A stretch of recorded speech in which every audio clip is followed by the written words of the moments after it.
வணக்கம் ஸ்டூடெண்ட்ஸ், தி account coach சேனலுக்கு உங்கள் எல்லாரையும் வெல்கம் பண்ணுறேன். நீங்கள் தமிழ்நாடு போர்ட் கிளாஸ் 11ல் அக்கௌண்டன்சி படிக்கிற ஸ்டூடெண்ட்ஸா? அப்படி இல்லைன்னா ப்ரைவேட் கேண்டிடேட்டா நீங்கள் போர்டு எக்ஸாமுக்கு ப்ரிப்பேர் பண்ணுறீங்களா? Then this channel is for you. ஸ்கூலில் டீச்சர்ஸ் எல்லாருமே நல்லா தான் டீச் பண்ணுறாங்க. பட் எல்லாருக்கும் ஒரே மாதிரி புரியணும்னு இல்லை. ஒரு சில ஸ்டூடெண்ட்ஸ் ரொம்ப ஃபாஸ்ட்டாக கிராஸ்ப் பண்ணுவாங்க. அதே இன்னொரு ஸ்டூடெண்ட்ஸ் ரொம்ப ஸ்லோவாக அண்டர்ஸ்டாண்ட் பண்ணுவாங்க. இதெல்லாம் கருத்தில் கொண்டு தான் நான் இந்த அக்கௌண்டிங் சேனலை ஸ்டார்ட் பண்ணியிருக்கிறேன். டியூஷன் போகாமல் வீட்லேயே நீங்கள் எக்ஸாமுக்கு ப்ரிப்பேர் பண்ணணும்னு நினச்சிங்கன்னா then you are in the right place. Tamil Nadu government class 11 accountancy syllabus ஃபுல்லாக பேசிக்லேருந்து உங்களுக்கு கற்றுக் கொடுக்க நான் ரெடியாக இருக்கிறேன். Once we finish 11th standard syllabus 12th standard கூட நாங்கள் ஸ்டார்ட் பண்ணிக்கலாம். அதை நாங்கள் பிற்பாடு பார்த்துக்கொள்ளலாம். Exam oriented questions and answers இதை நாங்கள் ஃபுல்லாக கவர் பண்ணுவோம். இப்போ 10th ஸ்டாண்டர்ட்லேருந்து 11th ஸ்டாண்டர்டில் அக்கௌண்டன்சியை செலக்ட் பண்ணுற உங்களுக்கு நான் சொல்கிற ஒரே ஒரு அட்வைஸ் என்னன்னா, அக்கௌண்டன்சியை நீங்கள் லவ் பண்ணி படிங்க. ரொம்ப இன்ட்ரெஸ்ட் எடுத்து படிங்க. ஏனோ தானோன்னு சொல்லிட்டு ஐயோ படிச்சே ஆகணும் அப்படின்னு சொல்லிட்டு தயவு செய்து படிக்காதீங்க. ஒரு சில ஸ்டூடெண்ட்ஸ் இருக்கிறாங்க எக்ஸாம் டைம்ல தான் படிப்பாங்க. ஒரு சிலர் இருக்கிறாங்க இம்பார்ட்டன்ட் கொஷன்ஸ் மட்டும் சொல்லுங்க, அதை மட்டும் நான் நோட் பண்ணிட்டு போறேன். இதெல்லாம் சரிப்பட்டு வராது.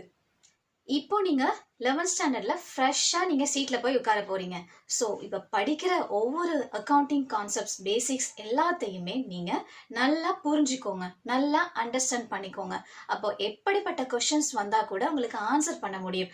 தலைகீழ தான் கேட்டாலும் கூட நீங்க அதை சரியா தலை நேரா மாற்றி நீங்க ஆன்சரை கொடுக்கறதுக்கு ரெடியா இருப்பீங்க.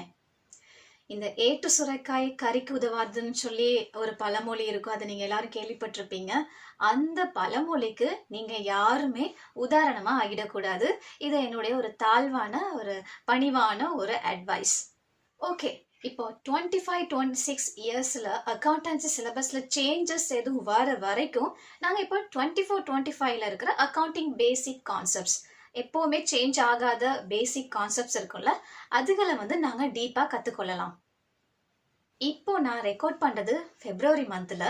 ஸோ இன்கேஸ் ஃபெப்ரவரி ஏப்ரல் 2 நான் இப்போ வீடியோ அப்லோட் பண்ணுற இந்த நாளுக்கும் ஃபெப்ரவரிக்கும் இடையில ஏதாவது சேஞ்சஸ் ஆகிடுச்சுன்னா நல்ல விஷயம், பரவாயில்ல, அதையும் நாங்கள் ஃபாலோ பண்ணிட்டு போகலாம். So once you understand, life long நீங்கள் யூஸ் பண்ணிக்கலாம். அதே போல் இந்த கான்செப்ட்ஸில் உங்களுக்கு ஏதாவது டவுட்ஸ் இருந்ததுன்னா தயக்கம் இல்லாமல் நீங்கள் கமெண்ட் செக்ஷனில் நீங்கள் கேள்விகளை கேட்கலாம். மோஸ்ட் ஆஃப் தி ஸ்டூடெண்ட்ஸ் எல்லாருமே சொல்கிறது, நான் பெரிய ஆளான பிறகு டாக்டர் ஆகணும், இன்ஜினியர் ஆகணும், இந்த மாதிரி தான். பட் உங்களுக்கு தெரியுமா அக்கௌண்டிங் ஃபீல்டில் எத்தனை விதமான கேரியர்ஸ் ஆப்பர்ச்சுனிட்டிஸ் இருக்குன்னு? Chartered accountant, bank manager, finance officer, auditor, இந்த மாதிரி நிறைய நல்ல ஜாப் ஆப்பர்ச்சுனிட்டிஸ் இருக்குது. ஸோ நல்லா புரிஞ்சுக்கோங்க, நல்லா பர்ஃபார்ம் பண்ணுங்க, ஃபியூச்சரை செக்யூர் பண்ணிக்கோங்க. ஸோ நீங்கள் அக்கௌண்டிங் பேசிக்ஸை கிளியராக கற்றுக்கொள்ள விரும்புனீங்கன்னா, எக்ஸாமுக்கு பர்ஃபெக்டாக ப்ரிப்பேர் ஆகணும்னு நினச்சிங்கன்னா தென் subscribe to the account coach. ஃப்ரெண்ட்ஸ்க்கும் ஷேர் பண்ணுங்கள். இந்த வீடியோ உங்களுக்கு பிடிச்சிருந்ததுன்னா லைக் பண்ணுங்கள். See you in the first lesson. All the best. Until then, take care.